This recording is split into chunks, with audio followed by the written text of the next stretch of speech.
Hello दोस्तों, कैसे हो आप। क्राइम टच चैनल पर आपका स्वागत है। उम्मीद करता हूं आप लोग अच्छे होंगे।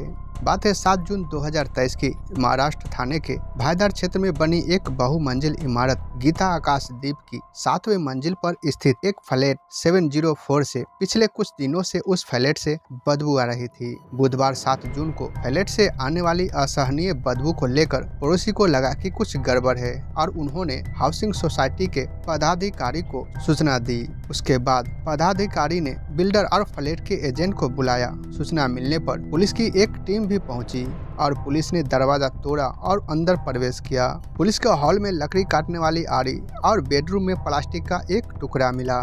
रसोई में 3 बाल्टियों में खून और शव के कटे टुकड़े को देखकर वे लोग चौंक गए। चारों तरफ अफरा तफरी का माहौल था। आखिर इतना घिनौना खेल खेलने का मकसद क्या था? यह कहानी यकीनन आपको भी हिलाकर रख देगी। तो आइए हम बिना देर किए आपको ले चलते हैं ऐसी सच्ची घटना की तरफ जिसके बारे में आप सोच भी नहीं सकते। आगे बढ़ने से पहले हमारे चैनल को लाइक और सब्सक्राइब करना न भूलें। कहानी है लिविंग रिलेशनशिप की। दोस्तों, सरस्वती वैद्या के माता पिता बचपन में ही अलग हो गए थे। उसकी 4 बहनें हैं। अपने माता पिता के अलग होने के बाद सरस्वती अपनी मां के साथ रही, लेकिन कुछ साल बाद उनकी मृत्यु हो गई। अपनी मां की मृत्यु के बाद सरस्वती को अहमदनगर के एक अनाथालय आश्रम में भर्ती कराया गया था। उन्होंने अहमदनगर में जानकी बाई आप्टे बालिका आश्रम में दाखिला लिया, जहां उन्होंने कक्षा 1 से 10 तक पढ़ाई की। वह 10 वर्षों से अधिक समय तक उस आश्रम में रही। जब वह 18 साल की हुई तो उन्होंने आश्रम छोड़ दिया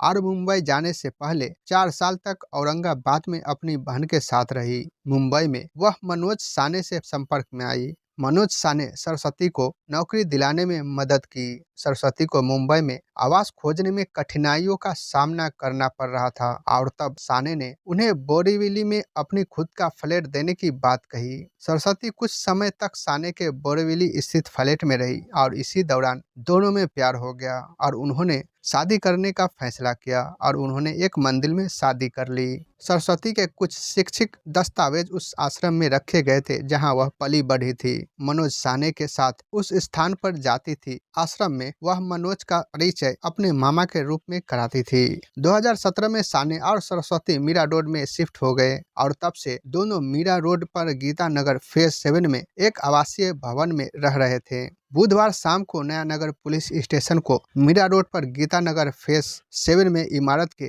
निवासियों से फोन आया, जिन्होंने जोड़े के फ्लैट से दुर्गंध आने की शिकायत की। इसके बाद पुलिस की टीम पहुंची। दरवाजा तोड़ा तो फ्लैट की रसोई के अंदर 3 बाल्टियां मिली, जिनके अंदर शरीर के कटे हुए हिस्से और खून था। फ्लैट के अलग अलग कमरों में एयर फ्रेशर के कई डिब्बे भी पाए गए, जिनका इस्तेमाल बदबू छिपाने के लिए किया गया था। सरस्वती के शरीर को कई टुकड़ों में तोड़ दिया था, जिससे उसकी पहचान करना बेहद चुनौतीपूर्ण हो गया था। शरीर के अंगों को प्रेशर कुकर में पकाया गया था। अपनी लिविंग पार्टनर की हत्या करने और फिर उसके शरीर के अंगों को काटने और उबालने के आरोप में गिरफ्तार 56 वर्षीय मनोज साने से जब पुलिस ने पूछा तो बताया उसने 32 वर्षीय सरस्वती वैद्या की हत्या नहीं की है। पूछताछ के दौरान मनोज साने ने पहले तो पुलिस को गुमराह करने की कोशिश की और पुलिस को बताया कि 3 जून को जब वह घर लौटा तो उसने अपनी लिविंग पार्टनर सरस्वती को फर्श पर पड़ा हुआ पाया और उसके मुंह से गाज बह रहा था। उसने उसकी जांच की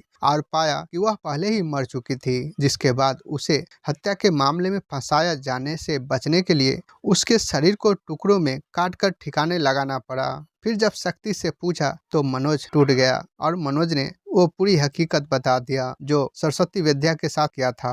मनोज ने बताया कि दोनों पिछले 9 सालों से लिव इन रिलेशनशिप में थे, लेकिन रह रह के मनोज को सरस्वती के चरित्र पर शक होता था। इससे दोनों के बीच झगड़े होते थे। 3 जून 2023 को मनोज ने छाछ में कीटनाशक का दवा मिलाकर सरस्वती को पिला दिया, फिर उसे छोड़कर बाहर चला गया। फिर जब कुछ देर बाद जब यह तसल्ली हो गई कि वह मर गई है तो मनोज ने पहले उसके शरीर को 2 पैर काटा और बाद में हड्डियों और मांस को अलग अलग करके प्रेशर कुकर में सभी हिस्सों को उबाला ताकि कोई दुर्गंध न आए। मनोज ने यह भी कहा कि वह शरीर के कुछ अंगों को पहले ही ठिकाने लगा चुका है। कुछ टुकड़ों को मिक्सर में कुचल दिया और प्रेशर कुकर में उबाला। पड़ोसियों ने बताया कि साने ने पिछले कुछ दिनों से आवारा कुत्तों को खाना खिला रहा था, कुछ ऐसा जो उन्होंने उसे पहले करते नहीं देखा था। आरोपी ने पुलिस को बताया कि शव को काटने के लिए बाजार से पेड़ काटने वाली मशीन लाया था। वह 3 दिनों तक घर में अपनी लिविंग पार्टनर की शव के टुकड़े करता रहा। शव से बदबू न आए इसलिए मिक्सर में टुकड़ों को पीसकर कुकर में उबाला।